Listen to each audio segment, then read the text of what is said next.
Yo, what's going on, everybody? It's your boy Naruto Explain here, bringing you guys another Boruto 2 Blue Vortex discussion. Today I want to talk to you guys about something rather interesting following the release of the last manga chapter, which is Boruto returning to the village right now in this very moment while he's currently in the welcoming arms of Sarada and being watched under the ever so observant eyes of Sumire. Not everyone who is inside of Konoha is going to welcome back the prodigal son with loving arms and warm eyes like Sarada and Sumire did respectively. In particular, there's a certain member of Team 7 who plans to use his arms on Boruto for something a little more violent and excruciating once Sarada is done hugging him, which is everyone's favorite son and clone of Orochimaru, Mitsuki himself. That's why in today's Naruto Explain video, I wanted to talk to you guys about why Mitsuki is the one that we have to keep our eyes on now that Boruto appears to be back in Konoha for the long run. And holy, things have gone from very interesting to having potential conflict that is being set up that we absolutely have to address here, because this is getting good. When we go back to when the Omnipotence was first casted, one of the first things that we saw repeatedly was that Mitsuki was indeed under the influence of Omnipotence, and his memories of Boruto and Kawaki, they had been switched. He went from wanting to protect Boruto and kill Kawaki to suddenly the man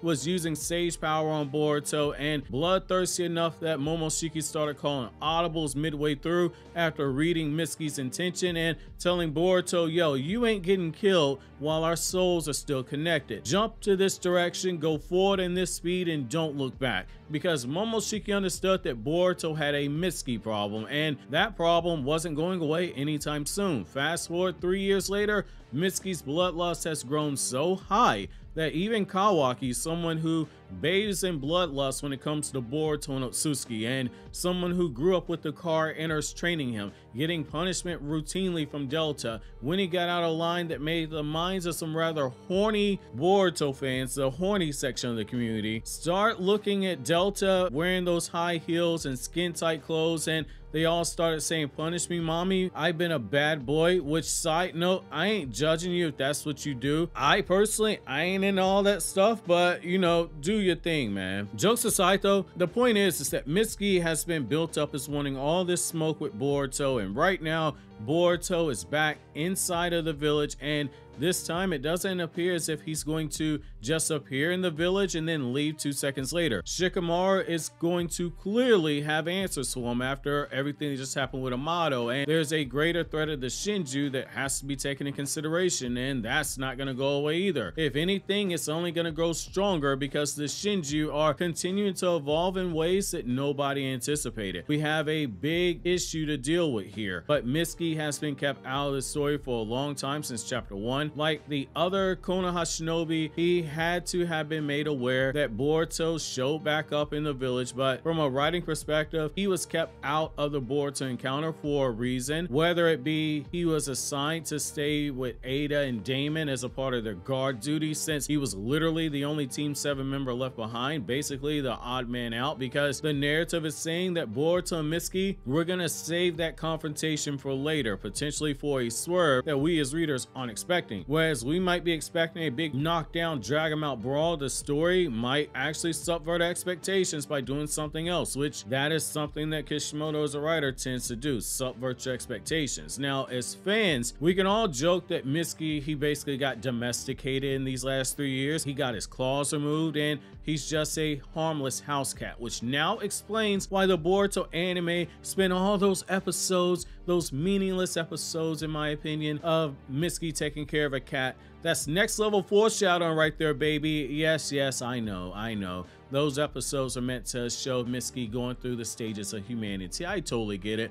I just fell asleep watching those episodes. However, Boruto does have a bigger problem that Mitsuki does represent. Even if Mitsuki isn't seeing him and he just goes straight into green light season, saying, I've been waiting 3 years to shove this long snake up your rear and kill you in the most painful of ways, Mitsuki represents a broader and bigger problem for Boruto. There are still those who will not want to hear out anything he has to say or anything that someone else might say about him. It it might get to a point where Boruto is only in Konoha long enough to bring Shikamaru and the others up to speed on the developments with Code and the new threats to the Shinjuu, which Eida can confirm. And he might drop a passing line that Naruto is still alive, and then the guy just leaves afterwards because Kashi and Koji is out there. That's entirely possible, because we do have to remember that Boruto and Kawaki, their memories that everyone associates with them, they have been swapped, which means you have a lot of villagers who are holding on to a lot of resentment towards Kawaki that goes back well before the whole Naruto's dead plotline started and before the Omnipotence was casted that led to the whole Naruto's dead plotline. That's important to remember, because all those feelings, they're on Boruto now. While the anime does drop some stuff in there to show you that there are some who are guarded towards Kawaki and others who are accepting, the manga is pretty to the point. There were a lot of people, according to Shikadai, who looked at Kawaki and said, yeah, Naruto, we love this guy, but he definitely made a mistake by letting this outsider into the village. Ever since this kid showed up, we've had multiple threats to the village come right after, including Ishiki attacking. They don't know that Kawaki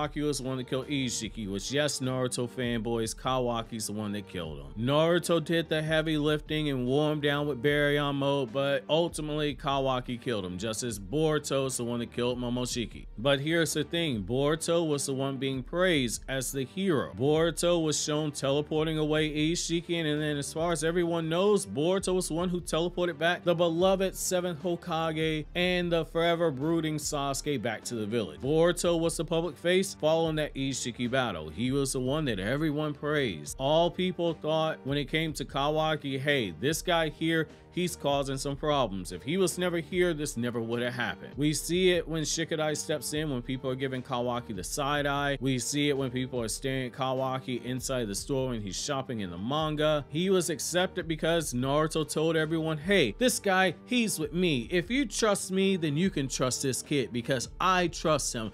He's the coolest guy ever. People, they were hesitant. They saw Shikamaru being on guard around him, but Naruto was the Hokage, so people took it all in stride. Even if the guts told him, hey, this ain't right here. Fast forward, Omnipotence has been casted, and everything those villagers they remembered about Kawaki, those feelings they associated towards Kawaki, they're now projected on Boruto. Boruto has to carry that hate. It's a part of him understanding Kawaki's journey. In their minds, the 7th Hokage was killed by the ungrateful child who he took in despite all the red flags being there. It's all because Kawaki realized what happened and he said, hey, this is my once in a lifetime chance to get people to kill Boruto. So he snatches Eida up by the shirt and he says, I want you to tell everyone that Boruto killed Naruto. Kawaki understood. The window was right now. As we got told in chapter 1 of Boruto 2 Blue Vortex, there were a lot of people who they haven't forgiven Boruto because of this accusation. The Hokage and his wife, they're dead. We as the audience, we know that Boruto's innocent, but again, that's dramatic irony. Sarada was out here handing out family photos of Naruto and Boruto, trying to prove that Boruto was Naruto's son, and then folks said, nah fam, she lying. This ain't right. Kawaki is Naruto's son. So what if he don't have Naruto's blonde hair and his whiskers and Naruto's blue eyes? That boy's Naruto's child. And it's all because of the Omnipotence switching their memories and that invisible force that Sasuke talked about, trying to make him overlook things that he knew wasn't right. Shikamaru says that the will of the villagers is for Boruto to be killed, and Mitsuki is one of those people. That's not something that goes away right then and there. Mitsuki is just one of several people who they aren't going to blindly accept Boruto being allowed back in the village, and that is a problem for Boruto. It's a good problem for us as readers because it continues the whole conflict and it adds more layers to it, because it takes advantage of us being the byproduct of dramatic irony, where we know something that the characters in universe don't know. It's a great literary tool for conflict. And for any story, you need conflict. Even for slice of life stories, you still need conflict. I'm not sure we have Mitsuki pop up out the shadows and he sees Sarada hugging Boruto and he goes,